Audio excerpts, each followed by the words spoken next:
Hello പ്രിയപ്പെട്ടവരെ, എല്ലാവർക്കും സുഖം തന്നെയല്ലേ?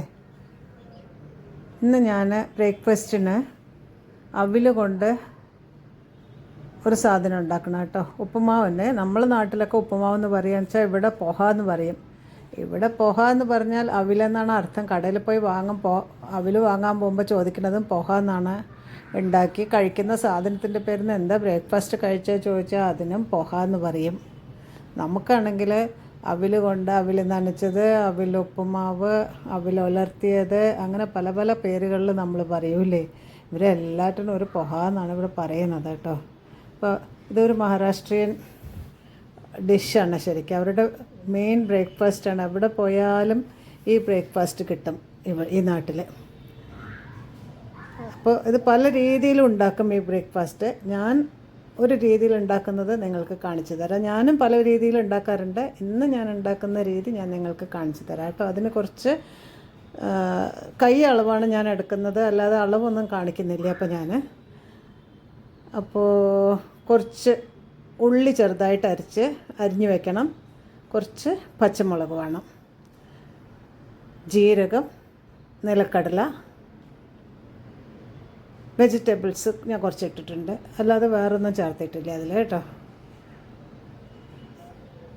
സഫോളയുടെ സൺഫ്ലവർ ഓയിലാണ് ഞാൻ ഉപയോഗിച്ചിരിക്കുന്നത് അതിൽ. അപ്പോൾ ഓയിൽ ചൂടാവുമ്പോൾ കുറച്ച് നിലക്കടല മുറിച്ചെടുത്തു മാറ്റി വെച്ചു. പിന്നെ ആ എണ്ണയിൽ കുറച്ച് ജീരകം ഇട്ട് പൊട്ടിച്ച് അതിന് ശേഷം ഉള്ളിയും പച്ചമുളകും കൂടിയിട്ട് അതിലിട്ട് ഒന്ന് വഴറ്റി. അതൊന്ന് സോഫ്റ്റ് ആവുക വേണ്ടു, അല്ലാണ്ട് ബ്രൗൺ ആവണ്ട കേട്ടോ. പിന്നെ അത് കഴിഞ്ഞിട്ട് ഞാൻ ക്യാരറ്റും ക്യാപ്സിക്കവും കൂടിയിട്ട് ഇട്ടിട്ടൊന്ന് വഴറ്റി നന്നായിട്ട്. പിന്നെ അതിൽ കുറച്ച് മഞ്ഞൾപ്പൊടി, കുറച്ച് ഉപ്പും അതും ചേർത്ത് ഒന്ന് വഴറ്റിയതിന് ശേഷം ഈ അവിൽ നനച്ച് വെച്ചതുണ്ടല്ലോ, കഴുകി വെച്ച അവിൽ അതിനകത്തേക്ക് കൊട്ടിയിട്ട് നന്നായിട്ടൊന്ന് വഴറ്റിയെടുക്കണം കേട്ടോ. നന്നായിട്ടൊന്ന് ഇളക്കുക. കുറച്ചൊന്ന് അടച്ച് വെച്ചാൽ ഒരു 2 മിനിറ്റ് അടച്ച് വെച്ചിട്ടുണ്ടെങ്കിൽ പെട്ടെന്ന് അതിൽ ആവി വരും. നല്ല ആവി വന്ന് തുടങ്ങിയാൽ അപ്പോഴത്തേക്കും അത് വെന്തിട്ടുണ്ടാവും.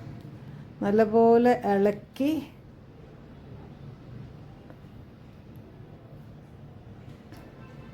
നല്ലപോലെ ഇളക്കിയതിന് ശേഷം അതിൽ മല്ലിയില, അതിൻ്റെ മണമുണ്ടെങ്കിൽ, ആ ഒരു സുഗന്ധം ഉണ്ടെങ്കിൽ അതിന് പ്രത്യേക ടേസ്റ്റ് ഉണ്ടാവുള്ളൂ കേട്ടോ.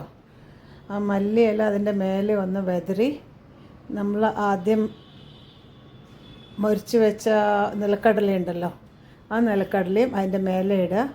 കുറച്ച് ചെറുനാരങ്ങ നീര്, അത് ഓപ്ഷണലാണ്, വേണമെങ്കിൽ ചെയ്താൽ മതി. ചിലർക്ക് ചെറുനാരങ്ങ നീരിട്ടത് ഇഷ്ടപ്പെടില്ല, പക്ഷേ എനിക്ക് ചെറുനാരങ്ങ നീരിട്ടത് ഇഷ്ടമാണ്. ചെറുനാരങ്ങ നീരും ഇട്ട് അതിൽ ഞാൻ ഒരു 1/2 സ്പൂണ് പഞ്ചസാരയും കൂടി ചേർക്കാറുണ്ട്. അപ്പോൾ ഒരു പ്രത്യേക ടേസ്റ്റ് എനിക്ക് തോന്നാറുണ്ട് അതിന്. അതൊക്കെ ഓപ്ഷണലാണ്, അത് വേണമെങ്കിൽ ചെയ്താൽ മതി, വേണ്ടെങ്കിൽ വേണ്ട കേട്ടോ. പക്ഷേ നല്ലൊരു ബ്രേക്ക്ഫാസ്റ്റ് ആയിട്ടാണ്. എൻ്റെ കുട്ടികൾക്കൊക്കെ ഭയങ്കര ഇഷ്ടമാണിത്. കാരണം അവർ മഹാരാഷ്ട്രയിൽ തന്നെ ജനിച്ച് വളർന്നതുകൊണ്ടായിരിക്കും അവർക്കത് ഭയങ്കര ഇഷ്ടമായി ഇവിടുത്തെ ഈ ബ്രേക്ക്ഫാസ്റ്റ്. അത് ഇങ്ങനെ പ്ലേറ്റിലിട്ടതിന് ശേഷം അതിൻ്റെ മുകളിൽ ഈ നൈലോൺ സേവ് ഉണ്ടല്ലോ, അതും അതിൻ്റെ മുകളിലൊന്ന് വെതറിയാൽ